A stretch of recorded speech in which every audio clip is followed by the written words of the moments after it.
I had, did I just put that upside down? We'll edit that out. Hello, beautiful people. My name is Kristen. Thanks for stopping by my channel to go over the best books that I read in 2024. Yes, I know we're about a quarter of the way into 2025, but it's just taken me a while to get it done. And I thought to myself, if I was watching one of my reviewers, would I still care about their best books? Yes, I would. So for those of you who would like that, thank you for being here. I was going to do a top 10 and put them in order, but I found when I was going through my StoryGraph account, and I had read 132 books last year.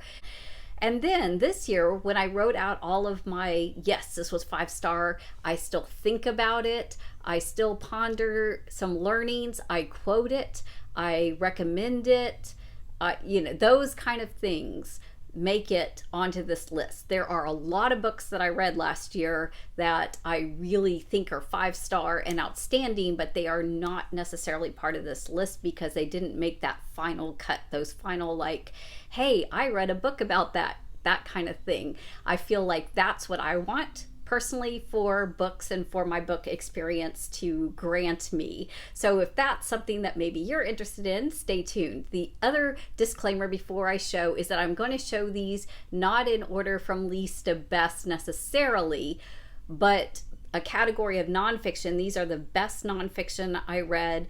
I had like 9 books that were fiction, and what I discovered is there really were 3 groups of 3. There were 3 that I couldn't pick my top favorite book because they're really different again, and then there was another group of 3 that again just really, I kept thinking about them. Wow, that was a good book. Wow, I was really engaged with that book. I've talked about that book before. And then there was a third category of, these are just a little bit less than these others, but they're still totally worth mentioning. So let me start with the nonfiction, if that's okay. My nonfiction group, I actually have a few books earlier in the year that I read that are still packed away, but I'll put a picture up here. So it's Just Mercy by Bryan Stevenson. This book does a fantastic job of giving a firsthand account of somebody researching and spending their life setting up, bringing justice to a system, right? Looking at the death penalty, at incarceration, and not even just limited to the Black racial discrimination, but looking at all races, women, motherhood, lower economic status, looking at all of the places that the system has cracks and holes, and then Bryan Stevenson going about how can I bring awareness, how can I make a difference, and what his observations and coming to the conclusions of what he needed to do to help make it a little bit brighter, a little bit more hope, trying to bring about some change that would bring some hope. So outstanding, continues to challenge me and get me to think about it, and gives me a lot of facts and data that he accumulated as far as being able to then quote it to other people and say, well, these are the facts of the situation, and this is the reality of those situations. And that has helped in my own dialogue. Then in the top nonfictions, Rebel Yell, S.C. Gwynne, outstanding book on history, particularly told of the viewpoint of the South, but of course you get a lot of the history of what's also going on corresponding to the North, and the places and battles are descriptive and gruesome, but they're not over the top where I start to kind of shut my eyes as I'm reading, right? And it brings in a beautiful human side of it with the letters, with the individual stories that were researched about the soldiers and what they were struggling with and who they were and what their thoughts were. And so again, just helps a lot with the conversations that we start to have, and even the conversations that are starting to have about, do you think there would be a civil war today? What would it look like? Da da da da da. This I found myself going back to this book, and he's a little chunker, but it was worthy and it was engaging, and I recommend it. Along with history. I found that I really do enjoy reading history, particularly US history, but I will get to the world, y'all. The first Tycoon, Cornelius Vanderbilt, this is T.L. Stiles. Again, fantastic writing. Absolutely, I think, 5-star writing as far as telling a story, well researched, presenting it in a way that was engaging and enlightening. And not only did Vanderbilt have a lot of influence with newspapers and with the power in the early US, but then got engaged with the railroads, with the shipping, was totally instrumental in the Panama and canals that were going across to try to get people around to California, because there weren't highway systems, of course, that would allow that to happen. So just the amount of knowledge, again, found myself quoting it, bringing up, hey, did you know? All that kind of goodness. So those are nonfictions that I found I've just loved. They have stuck with me. I keep recommending. Going into the fiction category, there's 3 in each section. So section 3 is going to be these 2 plus The Great Circle. So let me talk about this one first. I do have a physical copy. I just don't know where it is at the moment. But this story is told in 2 parts back and forth between a woman who is one of the first airline pilots, and she's flying from South Pole to North Pole, and has a lot of adventures and mysterious disappearings and all of these happenings.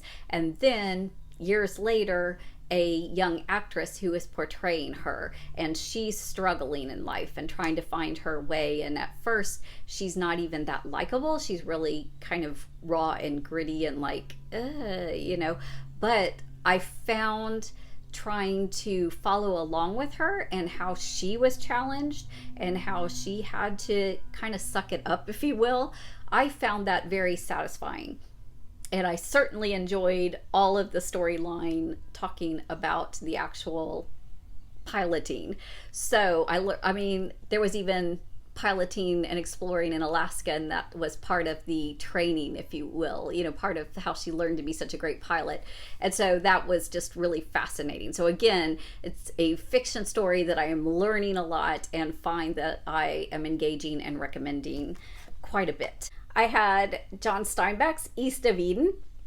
So this one is some of John Steinbeck's best. I have found that I'm actually a huge fan. He is dreary, he is dark, he is pessimistic about life often in his books, but his realism and the deep way I get really attached to his characters, and I can see them right before me, and even if I don't like them as a person, I still care about what's going to happen. He just does writing that draws me into his stories in such a way. And this one has a lot of high drama and twists and turns that were kind of nail biters. What in the world? How is this going to go down? Are they going to get away with this or be caught? When are they going to see that this person is really swindling them?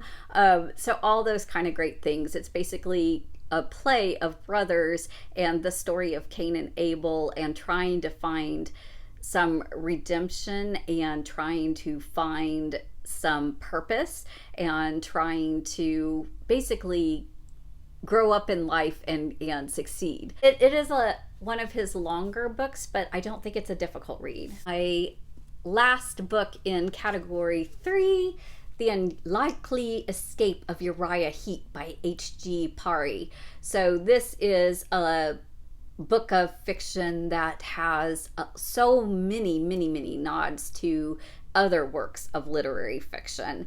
And in this world, Uriah Heep, who is the villain from David Copperfield, he is running amok and causing all kinds of problems. And so the other fictitious characters in the book have to kind of work together to save and protect their parallel world, kind of like Harry Potter. I'm kind of, in my mind when I'm reading this, it's kind of like, there's the platform, alley in this case, where you can go in between. And there's characters that can do that and can't do it, and you're trying to figure out why is that even happening. There's a lot of mystery that you're trying to go along and figure out, how is this world even possible, and how do we protect, as literary lovers, these characters. And it's even funny because there'll be even different versions of the same character based on the different translations or whatever. So I love these kind of little quirky nods to this. So if you like that, books about books and all that kind of stuff, totally recommend it. It's in my best books of the year. Think you should look into it. One of my very favorite authors. Then the next category of 3 fiction books are also 3 very different ones, but these are like my number 2s, right? So first I've got Remarkably Bright Creatures, and this one is that sweet story about a retired aged woman, although I think she's my age, maybe not much older than me, who is in an aquarium doing cleaning at night, trying to stay active, trying to still have some income, but has a beautiful connection to the sea creatures there, particularly Marcellus the octopus. And he is noted to be very intelligent in his own right. And a couple short, beautiful times, we get glimpses into his thoughts and observations, if you will, of the story. And there is another person who comes in, a young man who comes into the aquarium and interacts into the story, and it's a beautiful little feel-good human spirit. Also just learning the facts about octopus and her trying to save the octopus as he has challenges. So beautiful book. Loved it. In the number 2 spot. Also equal but very different, the Ember Blade, Chris Wooding. If you like fantasy and you like that world of adventure, and there is some magic, and there are like some darker shadow lands that are happening overlaid, and there are swords and magical properties of items and a grand quest journey, this is a book for you. It also has the great plot of 2 young men who have grown up together and are bonded best friends going on this adventure quest together, and just how that is shaped and molded by their very diverse experiences as they go along, trying to discern a killed father and how did that happen? What are they going to do about it? How are they going to revenge that or live into their identities? And it is fun. It's just fun. And I think it is absolutely worth a read if you like that genre of books. I highly recommend it. Been finding myself recommending it, thinking about it. It is a series I will be reading more. And in that final number 2 category, Lisa Jewell's None of This Is True. Thriller that centers around a woman who has podcasts, and you actually get to read along a lot of the actual podcasts, and they're about true crime. She's very obsessed with true crime, kind of like that self-detective in the sense of she reports a lot, so then she starts putting pieces together, and then you get to meet a lot of the neighborhood. There's a eccentric friend, mysterious woman. We don't exactly know what's going on with them at first. You're even wondering at some points, is this in her head? Is she an unreliable narrator? What in the world is going on with all of these twists and turns? And I was here for it. This was like one of those day off, read the whole thing in one day. No, don't talk to me, I'm reading my book kind of books. So that was totally in the number 2 spot. Those 3 were my number 2. So now we're into the number 1 category. So 3 books in the number 1 category. I think I gave some indication of that when I gave a review of James Michener's Alaska. It is and continues to remain in that spot. Like history plus natural science, and he does this for many locations that he has. this one being Alaska. Starts out talking even about the plate tectonics and the development of Alaska, which, to be honest, was my least favorite part of the book.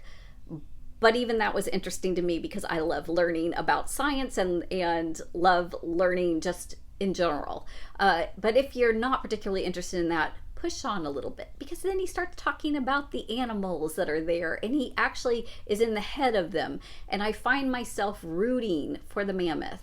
I find myself rooting and on the edge of my seat waiting if the salmon makes it upstream. He just tells the story in such a awesome way. And who I really got attached to were the humans that started to come over. So they were coming over for, the fact that they had walked across and settled there as the Native Americans, the Inuit people of Alaska, and the harsh conditions, the fishing and survival and shelters and ways that they went around the fact of 6 months of darkness, 6 months of light, all that kind of stuff.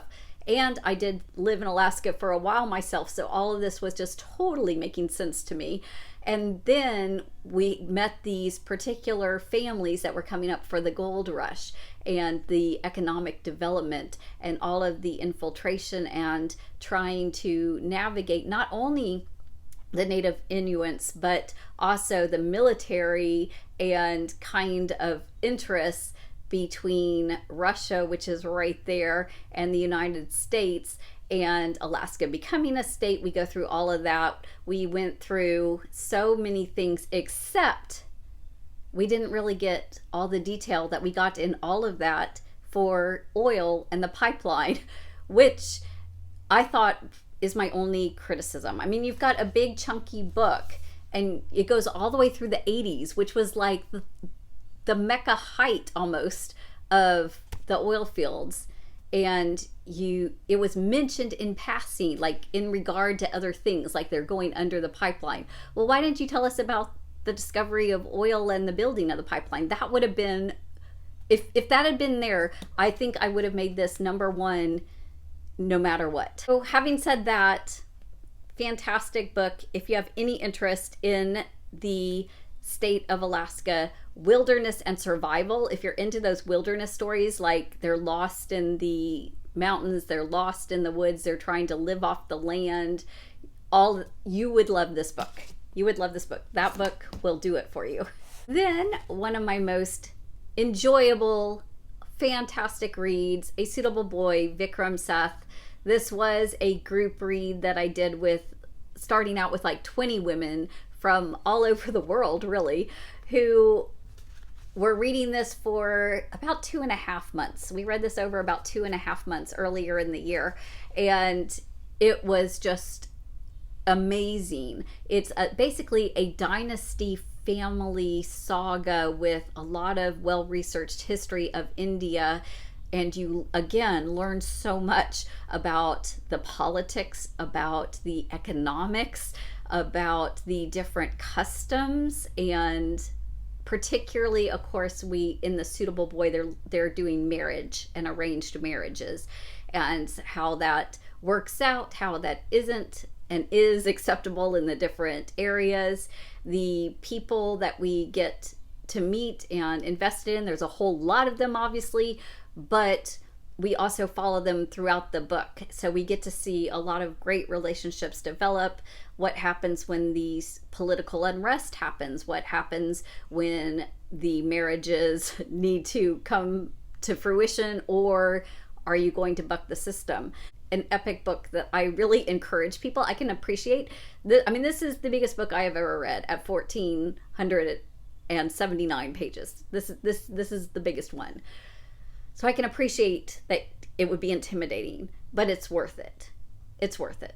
And I think if you read books that are outside of the family saga genre, you probably could even read it in conjunction with some other books and kind of break it up that way. So my final third book in the number one position, I'm cheating just a little because I'm going to say The Wheel of Time, which I actually read 5 of the 14 books this past year. So Robert Jordan, and then he passed away after he wrote number 11. So 12, 13, 14 were written by Brandon Sanderson with Robert Jordan's notes and outlines. So this is the final book, A Memory of Light. And this book, I'm holding up this one because it just represents such a satisfying ending to such a beautiful, long journey. Magical woman shows up at their small little rural village and basically says, not necessarily you're the chosen ones, but y'all are the special ones, and you're in danger, and you've got to come with me, and we are gonna like basically save the planet kind of thing, right? So these group of young friends who go through, and I won't spoil if they all make it or not, but go through on this higher quest and have to delve into, even again, the different spiritual worlds, the different magical realms, the different political angst and struggles, and it is a saga that is well worth it. Even a lot of people will talk about the famous slog of the books, which is generally anywhere between like 7 and 10. The only book that I struggled with in the entire series of 14, for me personally, was book 10. I really liked 7. I loved 8. I loved 9. So some people are calling it a slog, and I'm like, gosh, I loved it. So give it a try. Give it a try. Highly recommend it. Again, if you like fantasy literature, Eye of the World is the first one. Pick it up, give it a go, see what you think. So those are my best of. Those are the books that I continue to share and to ponder and to think about those characters and wish that I could go back and visit. And a few of them are sequels, so I totally can go find the next book or have to wait for the next book to come out. So thank you for stopping by. If you've read any of these and agree, leave me a comment. If you've read any of these and disagree, I'm fine with a comment on that too. If you know of a book that maybe you've read that is similar to one of these books and you think I would love, I really want you to put that comment down.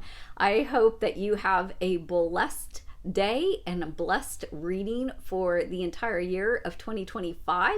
These are my best of 2024. We'll see what the year holds for me this year. Take care, y'all.